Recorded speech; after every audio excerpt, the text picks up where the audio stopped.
Hi guys, so this is my review of The Life and Crimes of Doris Payne, which I saw this afternoon. My poor hubby couldn't get in because he didn't have a ticket and the rush line was way too long, so I had to go in by myself. I didn't have my hubby's company. But anyway, this was a very, very entertaining movie about a master jewel thief named Doris Payne, who happens to be an 80-year-old black lady. Very charismatic, very charming, very likable, very smart, just an amazing woman. This woman is just incredible. The movie was about her life of crime. I think the movie said she was born in Tennessee, and she was born to a poor family. And her father was physically abusive to her mother. So she decided she was going to help her mother one day. I think she said she was 12 years old. This is when she first started out. She went to a jewelry store, and she was talking to the clerk there, and he was showing her some watches. And I'm assuming this was a white clerk. She didn't say, but she said a white customer came in, and this is back in, I guess, like the 40s or 50s. And so he was like talking to her, showing her these watches, and then a white customer came in, and immediately he just kind of just tried to get rid of, like, told her, you know, get lost. You know, he, you know, went to cater to the white customer and didn't give a crap about her, and didn't really want the white customer to see him being polite or treating her respectfully. So this really ticked her off, and she decided, you know, and she had the watch on that he was showing her. She had one of the watches on, so she just got up and walked out of the store.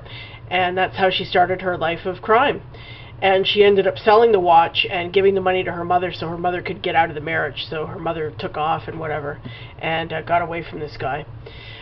So this movie just chronicled her life, and I mean, she is something else. Like, you would not picture a master jewel thief as this woman. She looks like this kindly, sweet little old lady grandmother.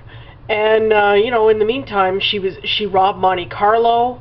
She went and she ripped off a diamond from Cartier in Monte Carlo. She went all over the world. She went to Paris, Rome, London, Japan, who knows where else, Switzerland, Zurich, Geneva, like everywhere you can imagine. And she hooked up with this Jewish, I guess, I don't know if he was a jeweler or he owned a pawn shop or something, but she had heard about him through somebody else when she had robbed, you know, a diamond ring or something from this place and was looking for somewhere she could sell it, and she was hooked up with this guy who I guess was doing that kind of stuff, and that's how they met, and they had like an affair, or romance, or they had a partnership that lasted quite a few years. But he ended up being a dick and testifying against her when they got arrested for something. She had been arrested numerous times, but she escaped. I mean, it's just incredible. I've got to see if there's a book about her, because I'm sure it would be the kind of book you would never be able to put down, because this woman's life was just like amazing. And not too many. The only people I ever heard say anything bad about her were people in law enforcement. Everybody else, her family, friends, everybody just absolutely loved her. Her lawyer, you know, loved her. She was just a very, very likable character, you know. But one thing about her, she had absolutely no remorse. No remorse for what she did. She was asked by the director at the end of the movie, do you feel bad for, you know, stealing all this stuff? And she said, no, you know, why should I feel bad about it? I've got nothing, I don't owe anybody anything and all this. So she felt, you know, very justified in doing what she did.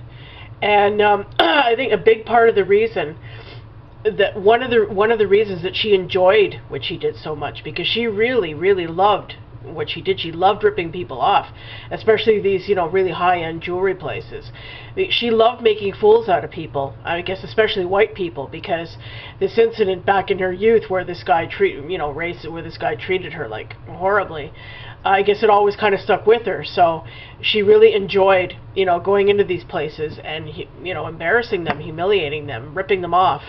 I think that was really part of her motivation for doing it. So this movie was really good, really entertaining character study about this woman. It's called The Life and Crimes of Doris Payne. I will put links down below. Hopefully I'll find a trailer for it on YouTube so you guys can check it out, because this woman's really incredible. Oh, I should mention, When the movie started, she was about to go on trial for a robbery or theft that she did at a Macy's, I believe it was in San Diego. She was caught on video surveillance camera. She was, caught, taking, leaving the store. And of course she kept denying, no, that's not me, and her lawyer did her best to get her off and everything, but she didn't get away with it. So the judge sentenced her, even though she's in her 80s, the judge sentenced her to 5 years. He just said, what am I going to do? She's not going to stop stealing. And he was right. She would never stop. This woman would keep going until the day she died, ripping people off. That's just how she was. It was in part of her makeup, part of, psychological makeup, I guess. So, yeah, so right now she's in prison doing 5 years. Well, I guess that was 2010. So I don't know, maybe she'll get out for good behavior. I don't know, but as far as I know, she's in for 5 years. And even when she was interviewed in prison, the guy was asking her, "Do you feel bad about what you did?" She's like, "No, I don't." So there's somebody who knows who she is and makes no excuses for it, no apologies for it. So, anyway, very entertaining movie. Highly recommended if you guys ever get a chance to see it. So, I will be back with my next review. I'm not seeing another movie until Wednesday afternoon. And, I think I'm seeing a couple on Wednesday.